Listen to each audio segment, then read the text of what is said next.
Quero convidar você agora para meditar justamente comigo em uma pequena porção da palavra de Deus.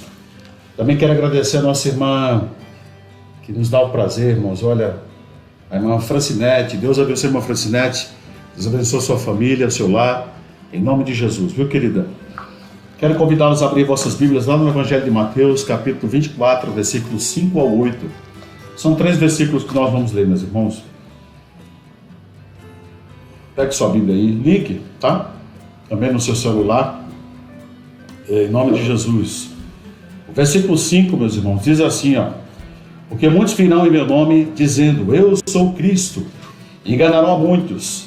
E vocês ouvirão falar de guerras e rumores de guerras. Ficai atentos e não assusteis, porque é necessário que isso aconteça, mas ainda não é o fim. Porque nação se levantará contra nação, reino contra reino, haverá fomes e terremotos em vários lugares. Versículo 8 e último. Porém, todas essas coisas são o princípio das dores. Amém, meu amado? Glória a Deus. Queridos, eu sei que você conhece essa passagem, eu sei que muitos irmãos conhecem, inclusive acerca do que já foi, que eu li, né? E até já preguei na igreja, inclusive, não só eu, mas outros irmãos. Mas é importante que você, irmão, irmã, querido, querida, saiba que tudo que eu li não é para que você entre em polvorosa, para que você entre em desespero e preocupação, não, é para que a sua fé, na verdade, ela seja renovada, seja... Deus ele possa acrescentar fé sobre a sua fé, em nome de Jesus, para que você não retroceda nas suas convicções acerca do reino de Deus, acerca da vinda dele. Existem muitas pessoas que já não mais esperam o Senhor Jesus. Existem até, inclusive, alguns teólogos, alguns estudiosos da Bíblia, que diz que não é correto nós pregarmos acerca da vinda do Senhor e nem concernente ao arrebatamento da igreja. E eu discordo, irmãos, eu discordo, porque a palavra de Deus, inclusive, ela é clara acerca da vida do Senhor. Lemos esses versículos que agora há pouco, né, vocês ouviram, que fala justamente sobre alguns sinais que antecedem a vida do Senhor. Existem muitos sinais, porque assim, irmãos, eu, você, nenhum de nós sabemos qual dia e hora que realmente Cristo irá voltar para buscar a sua igreja. Mas é importante que você, querido, tenha renovado um dia após o outro essa convicção de que realmente você é cidadão dos céus, que você vai morar no céu, porque, irmãos, é assim, olha, nós não trouxemos nada para esse mundo e nada podemos levar dele. Nós não levamos casa, nós não levamos carro, bens, dinheiro, não, nada disso, irmãos, nada disso. Nós, na verdade, devemos entender que somos mordomos, sabe, de tudo que Deus nos concede. É interessante que algumas pessoas se equivocam, se empolgam, pensam que são donos de alguma coisa. Você não é dono de nada, meu irmão. Eu não sou dono de nada, somos apenas mordomos. Se eu perecer agora, ou se você, ou qualquer um de nós, porque um cristão, um servo de Deus, ele não tem medo de morrer, porque o Espírito Santo de Deus, está escrito lá em Romanos capítulo 8, versículo 16, ele testifica com o seu Espírito que você é filho de Deus. E se você sabe que você é filho de Deus, você sabe que você vai morar no céu, meu irmão. Então você não tem medo da morte. Nem por isso a gente vai tentar, não é verdade?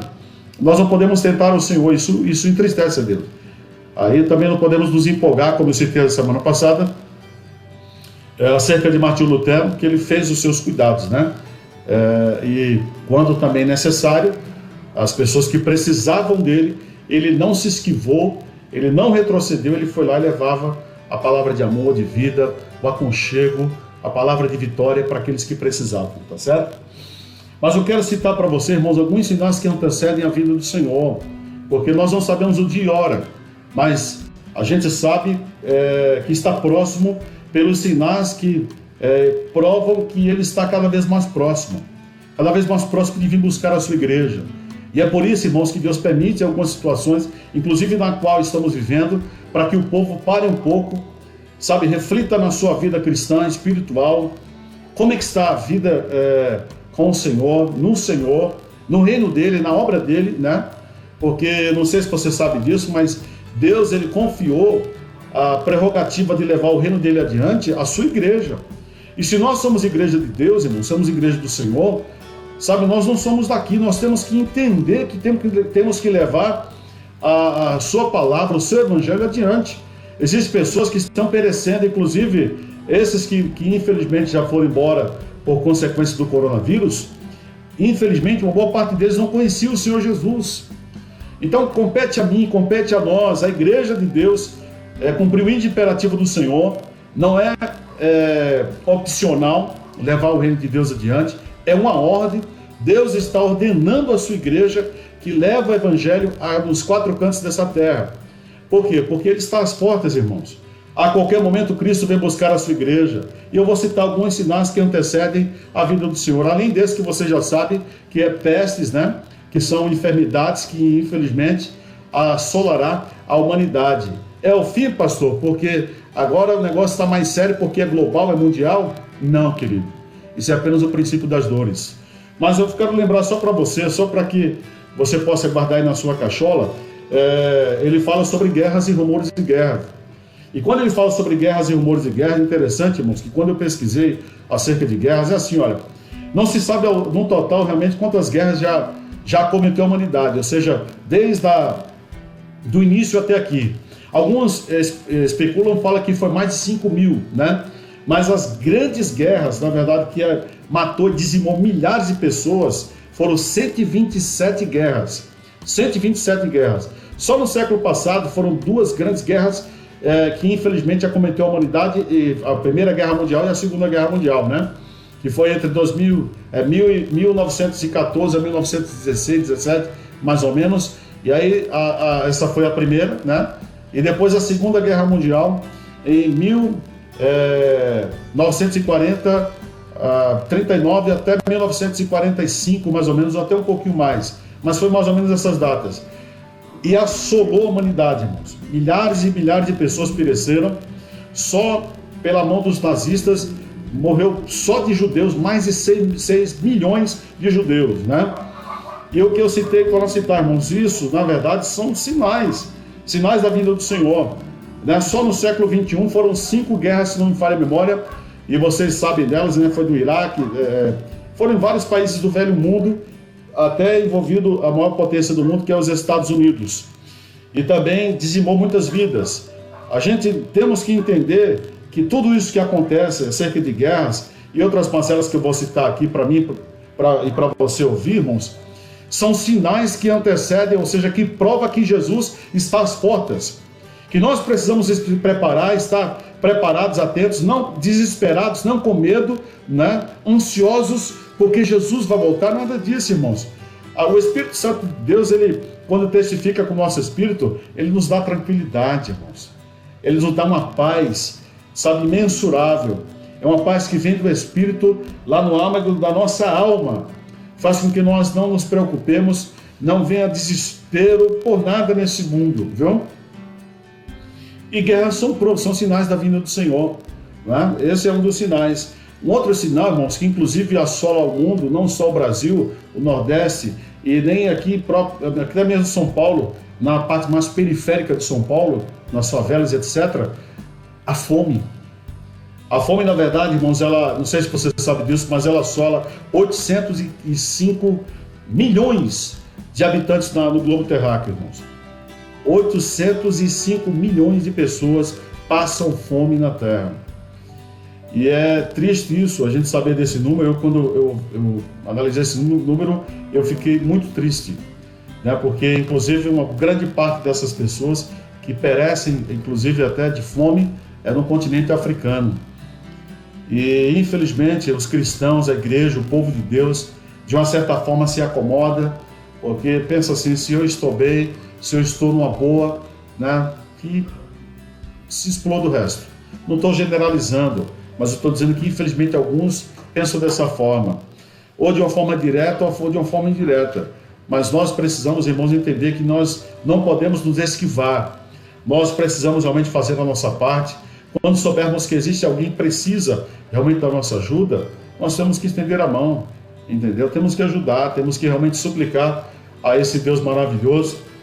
para que aquebrante o nosso coração, para que amoleça o nosso coração, para que tenhamos prazer em ajudar outras pessoas, tá bom? Guarda esse número aí, ó. 805 bilhões de pessoas passam fome no mundo, e isso são sinais, inclusive, da vinda do Senhor, viu? Vocês já ouviram falar também sobre terremotos? Olha, irmãos, não sei se você sabe disso, mas anualmente, em vários países do mundo, ou seja, no geral, existem assim, pequenos e grandes, mas de grande proporção, no grau 7, que dizem que até 10 ou é 9, mas no grau 7, são 17 terremotos que acometem o mundo todos os anos. 17 terremotos que acometem o mundo todos os anos no grau 7. Isso significa, irmãos, que pode derrubar prédios, abrir, né, valas e tudo mais, e muita gente pode perecer justamente por causa desses terremotos. Isso também são sinais da vinda do Senhor. Agora há pouco mesmo, inclusive, acho que esse ano teve um terremoto em um país asiático e morreu muitas pessoas, muitas vidas foram dizimadas justamente por causa do terremoto. E a gente, irmãos, na verdade, nem sequer nos preocupamos em nos atualizar, em saber dos sinais que está acontecendo ao nosso derredor, que cumpre-se a palavra de Deus acerca da sua vinda, dos sinais que provam que Ele está às portas, né? É por isso que é importante que estejamos atentos a tudo que está acontecendo realmente ao nosso derredor.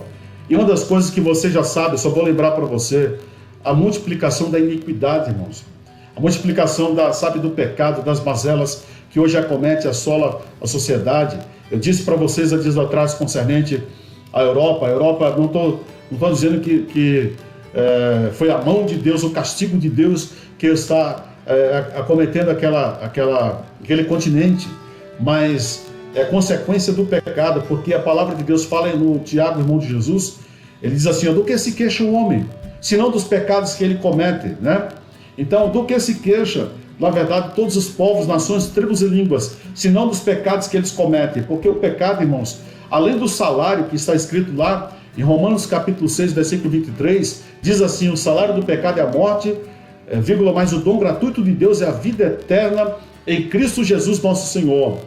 Então esse é o salário do pecado, mas a vida eterna é em Cristo, tá certo? E além do salário, todo pecado ele tem uma consequência, meus irmãos. Todo pecado, e a Europa, na verdade, ela está afundada, além da idolatria, do satanismo, dos ateus, né? A maior porcentagem, inclusive, na Europa, as pessoas não querem mais saber de Deus, irmãos. Aqui no Brasil, vocês viram aí a mazela que a gente viu aí no Carnaval. Puxa, é triste, né, o que eles fizeram, maculando o nosso Jesus, falando mal acerca do reino de Deus, da palavra de Deus, do nosso papai. Isso machuca a gente, ninguém quer saber disso, mas nós, como Igreja do Senhor, como povo de Deus, devemos entender que tudo isso que acontece também no Carnaval, nas festas satânicas e malignas ou da carne, que leva as pessoas, na verdade, a macular o nosso Deus, também é sinal da vinda do Senhor, irmãos, porque é a multiplicação da iniquidade, é a multiplicação do pecado. O homem é amante de si mesmo, a consciência está cauterizada, irmãos. Nós não podemos esperar nada daqueles que não conhecem a Deus. A consciência deles já morreu, eles não sentem mais quando pecam, quando eles fazem coisas que desagradam ao Senhor. Nós sabemos, porque a nossa consciência está viva. Nós somos santos lutando contra o pecado, mas aqueles que não conhecem a Deus, irmãos, quando a gente vê as pessoas afundadas no pecado, é para que nós entendamos que também é um sinal da vinda do Senhor. Isso faz com que haja também, nessa multiplicação da iniquidade, esfriamento, falta de amor, né? Amantes de si mesmo, pessoas que, na verdade, até entra também o ludibriar, né, na fé, pessoas que seriam usadas pelo inimigo. Paulo fala isso, inclusive em uma de suas cartas, que viriam pessoas amantes de si mesmo, que levantariam doutores, né, pessoas para ensinarem aquilo que eles querem ouvir, aquilo que é conveniente, aquilo que na verdade faz com que meu ego seja amaciado, irmãos. E a palavra de Deus não amacia o ego de ninguém. Jesus foi o que mais pregou sermões duros, irmãos, duro, a ponto de um certo momento, quando ele ministrava a palavra para uma grande multidão, as pessoas ficaram iradas, chateadas com Jesus e disseram assim: olha, eu não quero saber disso aí não, eu vou embora. E realmente foram embora, de ouvir tamanho peso no sermão de Jesus. E Jesus virou para os discípulos e indagou os seus discípulos: vocês também não querem ir com eles? E aí é quando surge aquela frase assim maravilhosa, que foi o Espírito Santo realmente que inspirou Pedro para falar essa frase maravilhosa. E Pedro disse para Jesus: Senhor, para onde nós iremos se só tu tens a palavra de vida eterna? Então, irmão, só Jesus tem a palavra de vida eterna. E todos aqueles que são seguidores de Cristo, como você e eu e nós, que somos pequenos cristos, nós, na verdade, temos a palavra de vida, porque a palavra de vida está em nós, e nós estamos nela. E aquele que está na palavra e a palavra está nele, você pode pedir o que você quiser, segundo a palavra de Deus, Evangelho de João, capítulo 15, versículo 7, e Deus, ele há de cumprir, meu irmão. Mas qual que é o condicional? O condicional é que você viva a palavra, esteja dentro, sabe, envolvido, impregnado na palavra, meu irmão. Em nome de Jesus. Então, a multiplicação da iniquidade também é sinal justamente da vinda do Senhor, né? E é muito importante que nós entendamos, irmãos, que Deus realmente está às portas, já está às portas. E eu já citei, inclusive, algumas vezes na igreja, e eu vou citar novamente agora, porque o maior sinal para a vida do Senhor, você já sabe, muitos irmãos já sabem de qual é salteado, porque eu já falei algumas vezes na nossa igreja, e eu vou falar novamente aqui, no mesmo capítulo, no capítulo 24 de Mateus, versículo 32, ele diz assim: olhai para a figueira, onde suas folhas estiverem amarelas e brotam folhas, sabeis que está próximo o verão. É sabido por nós, irmãos, por todos aqueles que estudam a palavra de Deus, existem na Bíblia pelo menos 3 árvores que tipificam a nação israelita: a figueira, a videira e a oliveira. Então, todas as vezes que você lê algum versículo, alguma passagem bíblica que fale acerca da figueira, da videira e da oliveira, são tipos não humanos que tipificam a nação israelita. E quando Jesus falou assim, olhai para a figueira, ele disse, olhai para Israel. Porque, irmãos, a nação israelita ela foi dizimada. A Bíblia fala sobre a história de Israel. O povo de Israel, na verdade, irmãos, eles viviam a teocracia. Deus regiu o seu povo. E Samuel envelheceu, e diz a palavra que o povo queria um rei. E você já sabe, só vou lembrá-los. Aí veio o primeiro rei, o rei Saul, depois veio Davi e depois Salomão. De Salomão, o seu filho Roboão, irmãos, aí as tribos elas foram separadas, né? Reino do Sul e Reino do Norte. O Reino do Sul, na verdade, é Judá, né? E o Reino do Norte é Israel. E o Reino do Sul era Roboão. E o Reino de Israel, né? Que é o do Norte, é Jeroboão. Jeroboão, irmãos, ele foi um rei muito mau, né? Não andou segundo os preceitos do Senhor. E Deus permitiu que a Síria se levantasse e dizimasse aquela nação. Ela acabou com aquela nação. Então a nação foi tirada, rasgada do mapa. E ficou o Reino do Sul, que foi justamente Judá. E diz a palavra também que Deus permitiu que Nabucodonosor, com o seu exército, invadisse a nação de Judá e dizimasse aquela nação. Conclusão: a nação do povo de Deus não mais existia no mapa mundo, irmãos. Existia o povo, inclusive, escravizado. Vocês já sabem disso. O povo escravizado, o povo oprimido, né? E uma nação pagã. Por quê? Por não obedecer a palavra de Deus, meus irmãos. O condicional para que nós usufruamos das bênçãos de Deus aqui na terra e muito mais na vindoura, irmãos, é a gente obedecer a palavra. Está escrito no Evangelho de João, capítulo 14, versículo 14, diz assim, e 15, 14 e 15 do Evangelho de João: os que me amam obedecem a minha palavra. Em outras versões, os que me aceitam obedecem a minha palavra. Então, obviamente, aceitar a Jesus não é só confessar com a boca, irmãos. Aceitar a Jesus não é só você dizer eu aceito a Jesus. Aceitar a Jesus é você obedecer a sua palavra. E quando você obedece a palavra de Deus, lógico que o Espírito Santo ele vai testificar sempre com o seu Espírito, com o meu Espírito, que nós somos filhos de Deus. E se você é filho de Deus, e se eu e nós somos filhos de Deus, nós não vamos temer, irmãos. não vamos temer justamente a nenhuma mazela, a nenhum mal que possa estar acometendo o Brasil e o mundo, né? E situações como eu citei, estou a citar, de guerras, horrores de guerras, pestes, fomes, o amor de muitos esfriando por causa da multiplicação da iniquidade, porque você sabe como você está, meu irmão. Um cristão autêntico, quando eu me refiro a cristão, é aquele que realmente é pequeno Cristo, aquele que é seguidor de Cristo, que anda nos passos de Cristo. Ele não tem medo de nada, irmãos. Ele não tem medo. Uma certa vez eu fiz um sermão sobre pregação concernente ao medo. E na época, faz alguns anos, eu descobri que tinha no mínimo quase 300 tipos de medos. Essa semana, eu fazendo novamente uma nova análise acerca do que eu já havia pregado acerca do medo, eu descobri que é quase de 1.000 a 1.100 tipos de medo agora que existem, irmãos. Ou seja, a sociedade está mais medrosa, está cada vez mais com medo. Medo de quê? De tudo, irmãos, de tudo. Porque quando a pessoa ela não tem o Espírito de Deus na vida dela, quando o Espírito não testifica com o Espírito dela que ela é filha de Deus ou filho de Deus, ela tem medo de tudo. Há um medo, sabe, descontrolado, porque ela não sabe, não conhece o Deus que nós conhecemos.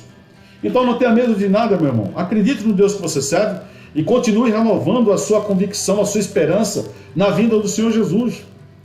E aí, continuando aqui, irmãos, o povo de Deus, inclusive a tribo de Judá, foi levada cativa para a Babilônia. E no capítulo 2 de Daniel, Nabucodonosor teve um sonho. E ele não lembrava do sonho, e ele chamou os seus sábios, os seus bruxos, etc., para que não só decifrasse o sonho, mas também lembrasse o sonho, porque ele não lembrava do sonho.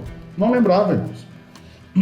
E aí, ele deu uma certa data para que, além deles lembrarem o sonho para Nabucodonosor, eles também dessem...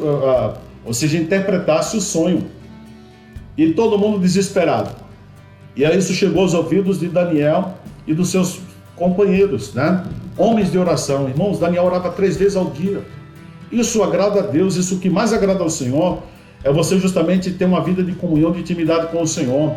E o que é interessante é que Daniel não orava, irmãos, sabe? Quando ele ficou sabendo que o pau ia quebrar no lombo dele. Não, nada disso. Ele já orava antes. Quando tudo estava bem, Daniel já orava 3 vezes ao dia. Quando tudo estava excelente, Daniel orava 3 vezes ao dia, irmãos. Ele não deixou de orar em nenhum momento da sua vida. O maior problema, na verdade, é que nós só oramos, só realmente buscamos ao Senhor quando tudo vai mal, quando tudo está difícil, quando tudo parece que não tem solução. Deus, Ele ouve? Lógico que Ele ouve, irmãos. Ele ouve quando você ora, quando tudo vai mal, quando tudo está difícil. Mas Ele quer que você ore, que nós oremos quando tudo vai bem também. E Daniel, como era um homem que tinha intimidade com Deus, Deus revelou não só o sonho para ele, né, porque Nabucodonosor ia passar espada em todos os seus sábios, inclusive isso ia chegar, a punição ia chegar a Daniel e seus companheiros, mas Daniel pediu para que repassasse a mensagem para Nabucodonosor e falasse justamente com o seu Deus, para que o Deus Todo-Poderoso, Yahvé, né, o Deus Todo-Poderoso, o Deus que é a sabedoria, Ele não é dono da sabedoria, Ele é a sabedoria. E Deus revelou o sonho e a interpretação. E o sonho foi justamente isso. Daniel apontando para Nabucodonosor, que no leito dele ele teve um sonho de uma estátua com 4 tipos de metais misturados com barro. O primeiro era o ouro, o segundo o prata, o terceiro bronze e o quarto e último ferro misturado com o barro, uma pedra não cortada por mãos humanas, bateu no pé da estátua e a estátua caiu. E aí Daniel começa a dar a interpretação. A interpretação são 4 grandes impérios, rei Nabucodonosor, imperador. E o primeiro simboliza o teu reino, depois o médio e o persa, depois o grego e por último o romano, que foi o mais longo, que chegou até Jesus. E por que os hebreus não acreditam que Jesus é o Messias? Justamente porque na concepção dos hebreus, Jesus viria montado num cavalo com um grande exército, iria exterminar a potência mundial da época, que era Roma, que era o grande império que estava predominando na época de Jesus, e aí iria restituir a nação israelita.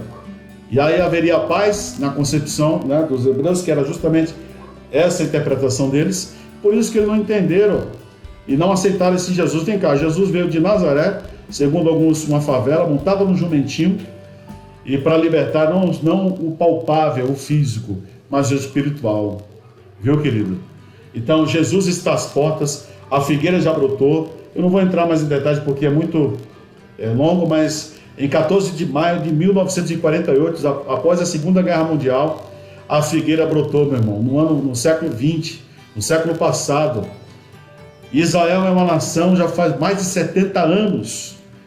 Esse é o maior sinal para a vinda de Jesus. Eu não sei o que os cristãos esperam mais para se gastar e se deixar gastar por amor ao Senhor, para se empenhar mais, para se colocar na brecha, para se dedicar mais, irmãos, para interceder por esse país, pelas pessoas que ainda não ouviram acerca do Deus que você serve, meu irmão. Jesus está às portas, meus amados. Jesus, ele pode vir a qualquer momento. Aí, para concluir, lá em 1 Tessalonicenses, capítulo 4, versículo 16 ao 17 e o 18, mas eu só vou citar, não vou ler, mas você lê aí na sua casa. Diz que quando a trombeta soar, os mortos, sabem, Cristo, ressuscitarão primeiro. Nós, que estamos vivos, irmãos, seremos transformados e arrebatados e para sempre estaremos com o Senhor. Lá na primeira carta de Paulo aos irmãos em Coríntios, capítulo 15, versículos 50, 40 e poucos por diante, eu sei que ele fala justamente sobre ao soar da última trombeta, os mortos em Cristo ressuscitarão primeiro, e nós que estamos vivos seremos transformados. Isso que é mortal se revestirá da imortalidade, isso que é corruptível se revestirá da incorruptibilidade, irmãos. E tragada foi a morte na vitória. E há uma indagação: onde está a morte? Não é o teu aguilhão? E aí a resposta: a força, sabe, do aguilhão, a força do pecado, da morte é o pecado. E o pecado vai ser aniquilado, irmãos, no dia que a igreja for arrebatada. Eu me refiro para nós, igreja, para nós, povo de Deus, porque nós seremos arrebatados, entendeu? E estaremos para sempre com o Senhor. Então não brinque de ser cristão, meu irmão. Se você está com medo, sabe, e se isso tem te apavorado, coronavírus, você não deve se apavorar, querido. Você deve tomar sim suas precauções, você deve fazer sim sua parte, mas você deve ser um luzeiro nas mãos do Senhor, ser um instrumento nas mãos de Deus realmente, para que as pessoas saibam que existe um Deus que pode curar, um Deus do impossível, um Deus que pode operar maravilhas, um Deus que transforma, um Deus que opera, que faz o impossível, se você crer, se eu crer, se nós nos colocarmos nas mãos do Senhor. Então o que Deus deseja para mim, para você, meu irmão, é que você realmente seja um luzeiro nas mãos dele, seja bênção. Jesus está às portas, meus irmãos. Não adianta mais, sabe, esse evangelho meia boca. Não seja que nem a igreja de Laodiceia, que batia no peito e dizia: rico sou e de nada tenho falta, porque era uma igreja suntuosa, uma igreja muito rica, poderosa financeiramente falando, e se vangloriava disso.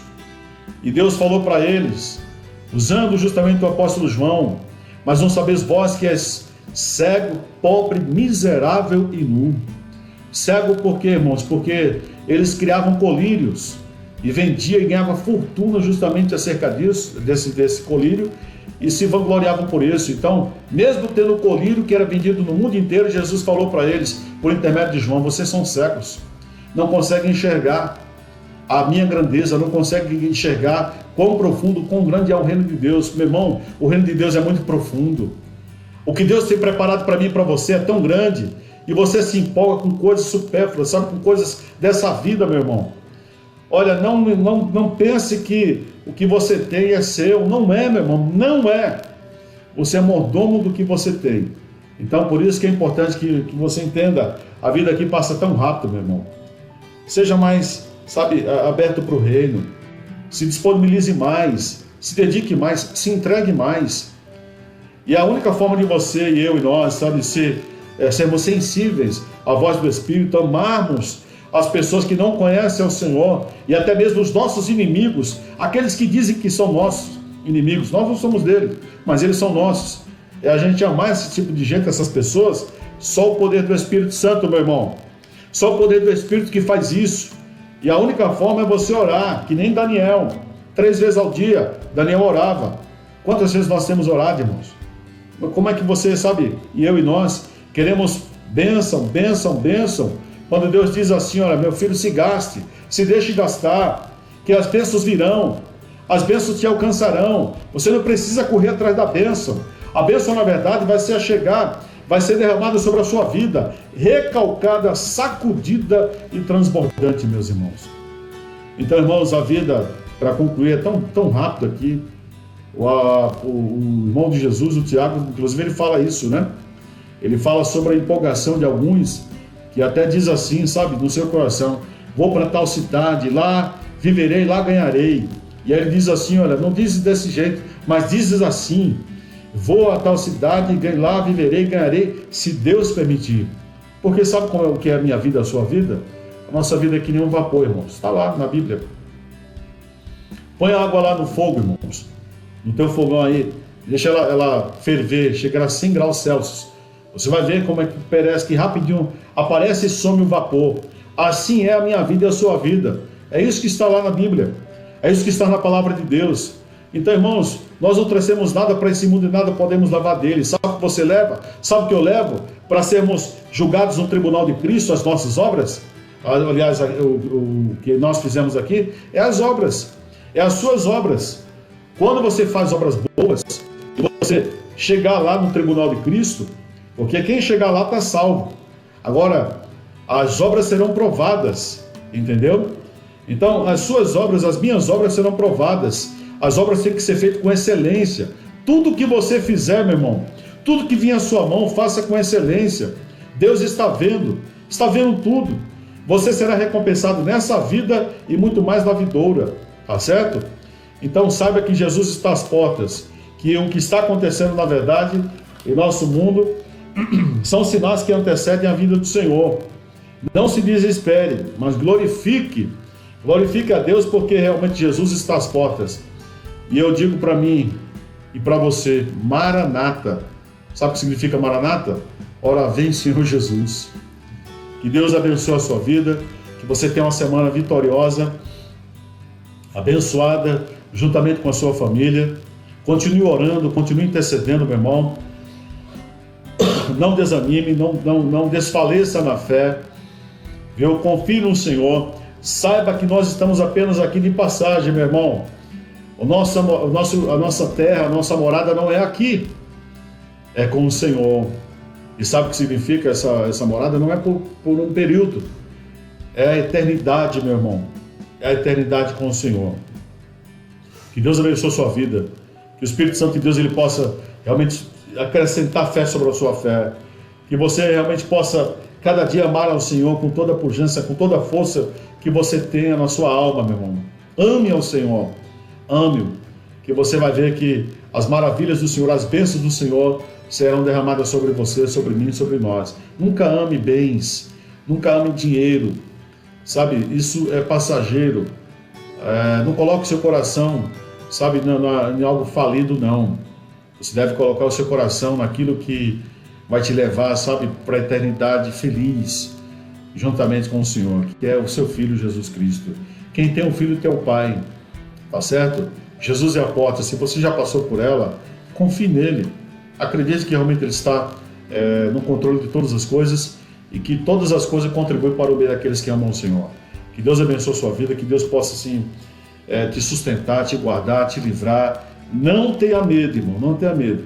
Eu falo para meus filhos lá em casa, inclusive falei ontem, se Deus quiser me levar hoje, estou feliz da vida. Não peço a morte.